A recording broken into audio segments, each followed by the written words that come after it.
So Jordan had no bag? I didn't say no bag. I just don't think Kobe he and Jordan aren't bag guys? 1-2 dribble pull-ups. Kobe had a No bag, bag. The definition of bag to me is having a barrage of moves to get to the cup or score the ball, period. To say Michael Jordan has a limited bag, but he was arguably the best scorer in our history is what the f is the definition of a bag then?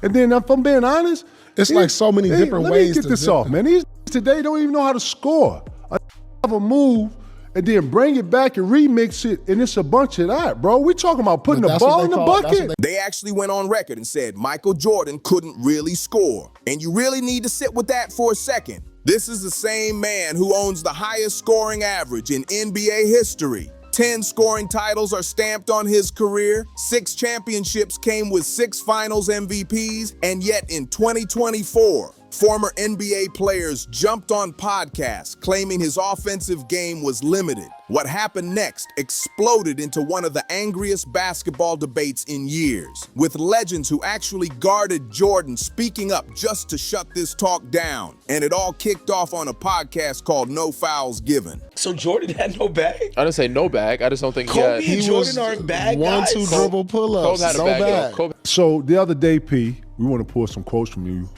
and your quote was that you thought Michael Jordan had a very limited bag. I would like you to expand on that. Well, in today's You talking about today's game? game. Okay, so you analyze. Hold consider, on, let me set it up. So you analyzing Michael Jordan's game in today's game, Right. Okay, Yeah. gotcha. Okay, Not in so his- that so not that in needs his to be day. said. That needs to be said. Yeah, so gotcha. yeah, that's why I was kind of taken out. But in the context, we just put it in. We put it in the bar now. PaulPierce casually lit the match when he said Jordan had a very limited bag. Pierce tried to frame it around today's game, arguing that compared to modern guards, Jordan's moves were basic and nothing special. But that's not how the internet heard it at all. The clip went viral within hours, and instead of cooling off, more former players jumped in and poured gas on the fire. Danny Green stepped into the chaos and somehow made it worse, claiming Shai Gilgeous-Alexander has more of a bag than Jordan ever did. The less athleticism you have, the more things you need to add to do the same thing as someone who's very athletic. He has to have the up and unders and stuff like this, but MJ's bag came in a whole different form. And when we talk about bags, we only think dribbling moves. Shai is not athletic. He has to have all that. They're right. Mike had that one gift. Jump the over you. I agree that he has a deeper bag. Jordan's bag, it was very elite. Your aerial movement is a bag. Your 360 moving, all this is considered a bag when he was getting ready to shoot. It was aerial. So it's a very different bag. So it's really kind of hard to compare. But when it comes to an offensive bag compared to a guy like SGA. Then Chandler Parsons followed with another wild take, saying James Harden's offensive package was deeper than anything Jordan ever had. 3 former NBA players, 3 outrageous takes, and suddenly fans everywhere were arguing whether the greatest scorer ever actually knew how to score. The basketball world split fast once those clips spread. Younger fans raised on YouTube highlights started backing Pierce because to them, a bag means crossovers, step backs, and pounding the ball forever before shooting. Older fans and real NBA legends saw it completely differently. And to them, Pierce exposed everything broken about how modern fans judge greatness. I think when you look at guys like Tracy, Vince, Ray, Iverson, like, dog, them guys would be unstoppable in this era. You know, they didn't settle for threes. They was getting 50, 60 points with like 2 threes. And you think those guys you just named had a deeper bag than Mike? Vince, I think, had a deeper bag than Mike. Because he can do everything Mike can do. And his threes was more. We're talking about Michael Jordan too. Yeah, right? Michael Jordan, his bag was athletic bag. Like nobody had a better athletic bag.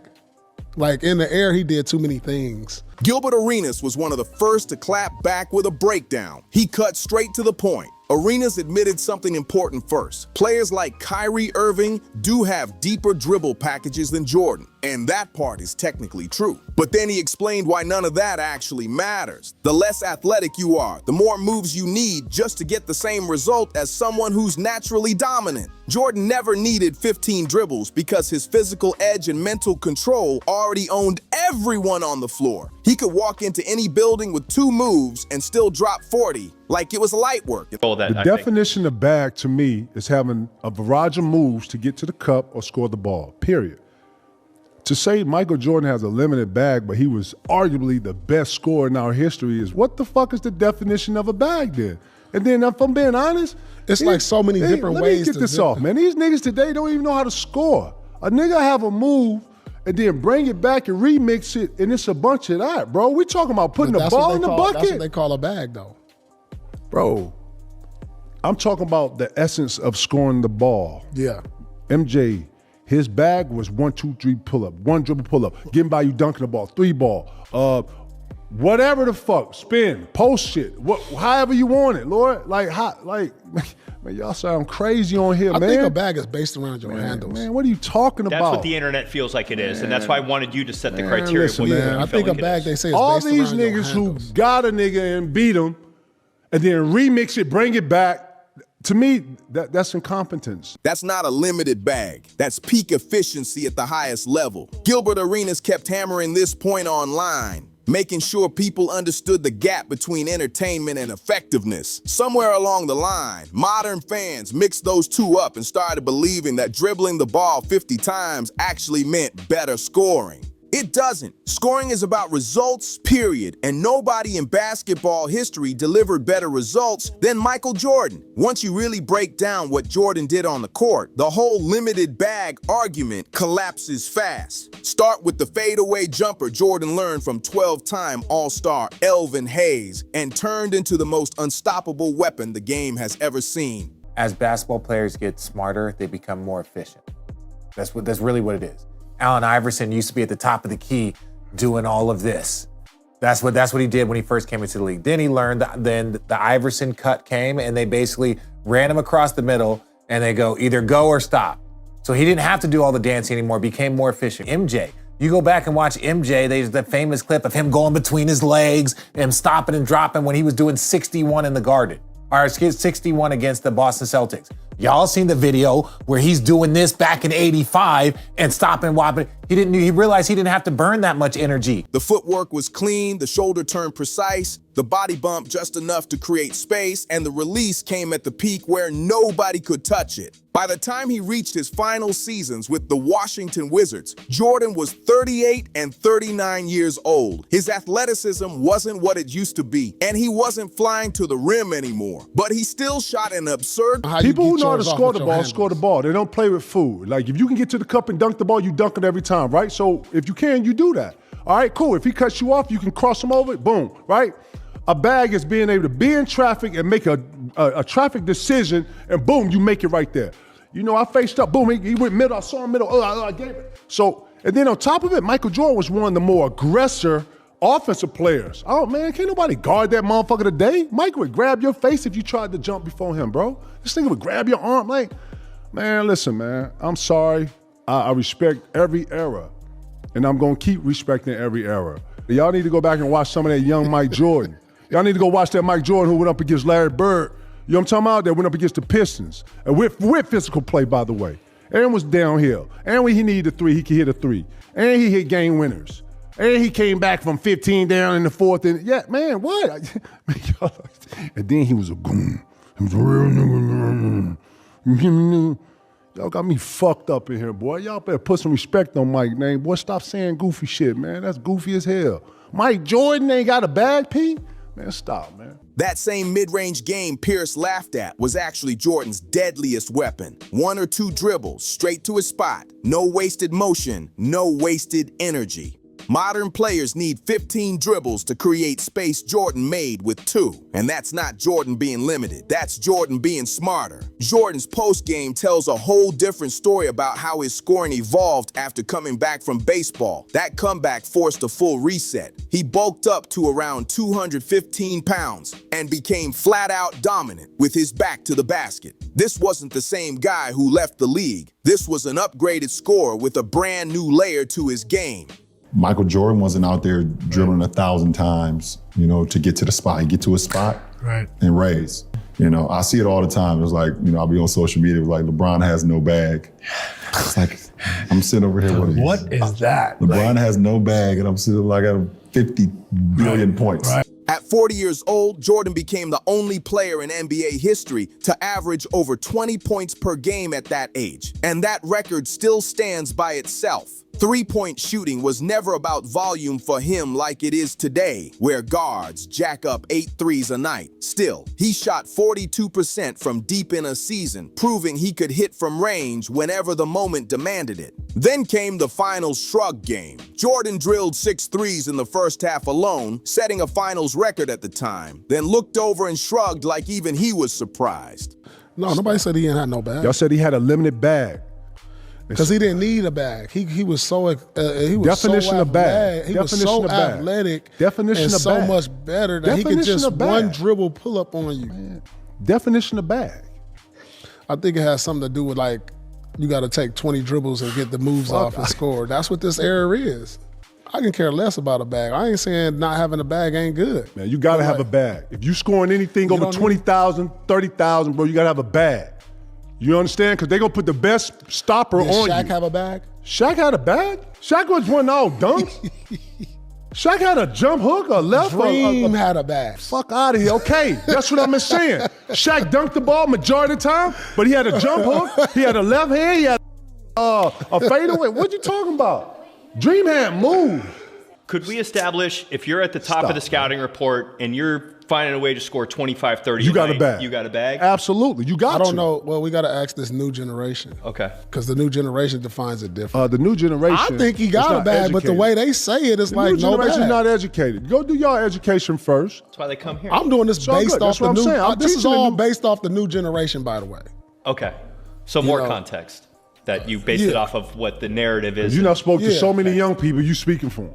No, I'm just going on what they say. Man. That's not someone who lacked range. That's someone picking defenses apart the smartest way possible. The numbers make this whole debate look wild once you really check the facts. Jordan's career average of 30.1 points per game isn't second place, and it's not even close to second place. It's the highest scoring average in NBA history, untouched and unmatched. 10 scoring titles sit on his resume. An NBA record, with Wilt Chamberlain second at 7. Jordan won 7 of these titles in a row, meaning for nearly a decade, nobody on earth could outscore him. And when the pressure hit hardest, his scoring went up. In the playoffs, where defenses lock in and every possession counts, Jordan averaged 33.4 points per game. That level of dominance still hasn't been seen again. The highest playoff scoring average in NBA history says everything you need to know. Teams knew exactly what was coming, built their entire defense around stopping him, and Jordan still couldn't be held down. 6 final trips turned into 6 championships, a perfect record on the biggest stage. He averaged 33.6 points per game in the finals while shooting nearly 50% from the field.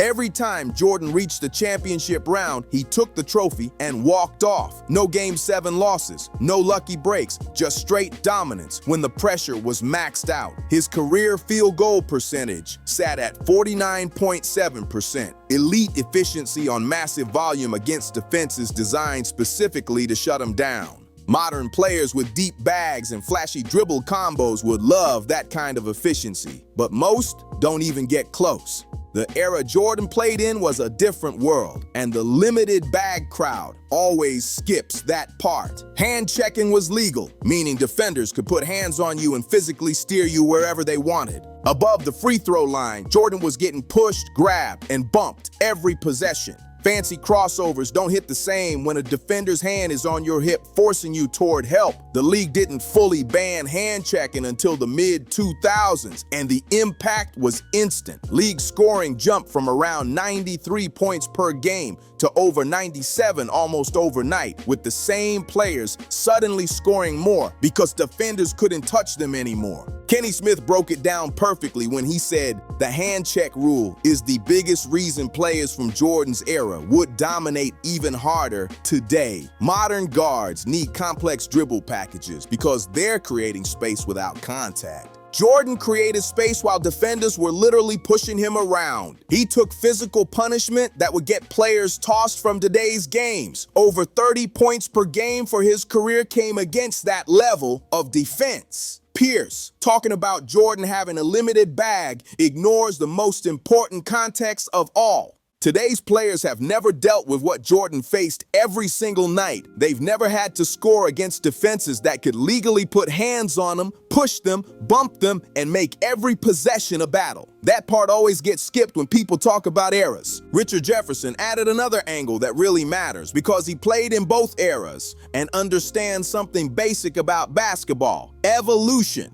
Players don't just get flashier, they get smarter, and efficiency is the real end goal of greatness. Jefferson used Allen Iverson as the perfect example. Early in his career, Iverson would stand at the top of the key, dancing with the ball for 15 seconds, hitting wild dribble moves before attacking. It looked crazy, fans loved it, and the highlights went viral before viral was even a thing. But Iverson learned fast. He realized he didn't need all that extra movement. The Iverson cut became legendary because it was quick, clean, and deadly. The dancing stopped and the dominating started. Jordan understood this lesson almost immediately. There's old footage of him pulling out between the legs dribbles and flashy moves early in his career, proving he had all the tricks. But he quickly figured out that the most effective way to score wasn't always the most entertaining. Why burn energy on 15 dribbles when 2 dribbles get you to the exact same spot? Jefferson called this the real difference between legends and players who just look good on Instagram highlights. Jordan had every move in the book,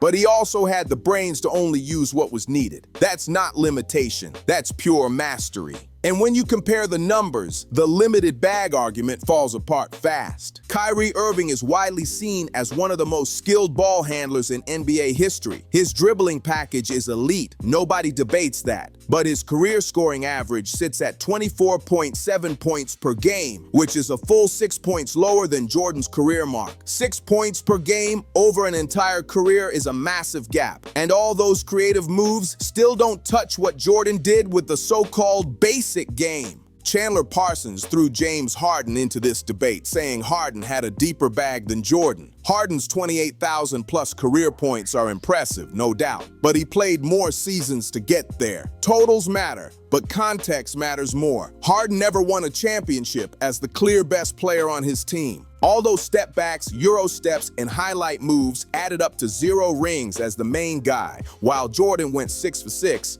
on the biggest stage.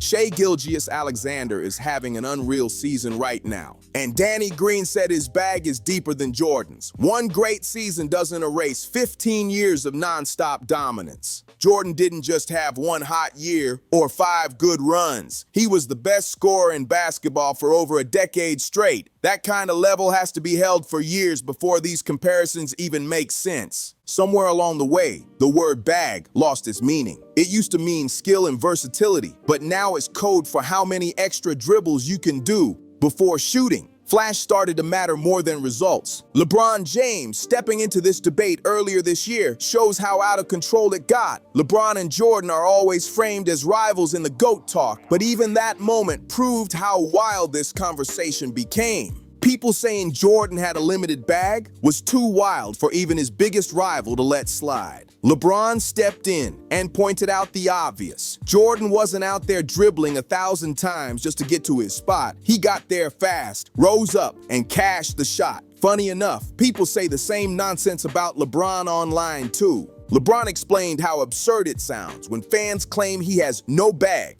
despite scoring an unreal amount of points over his career. Judging scorers by dribble moves instead of actual buckets became pure madness, and even Jordan's competition couldn't ignore it anymore. Legends who actually faced Jordan told the real story when they weighed in. Larry Bird watched Jordan drop 63 on the Celtics in the playoffs and didn't critique his moves at all. Bird famously said they just witnessed God disguised as Michael Jordan. That's not hype, that's respect. Magic Johnson didn't break down crossovers either. Magic summed it up perfectly by saying, "There's Michael Jordan, and then there's the rest of us." Two of the greatest players ever competed against Jordan, lost to Jordan, and never once hinted his game was limited in any way. After the backlash exploded online, PaulPierce had to walk things back. He jumped on another podcast with Kevin Garnett to clean up the mess. Pierce explained that when he thinks of players with bags, names like Kyrie and Harden come to mind because they need multiple moves to get going. But even Pierce admitted Jordan didn't need all that. One dribble, pull-up, fade away, bucket. That clarification still missed the point, though.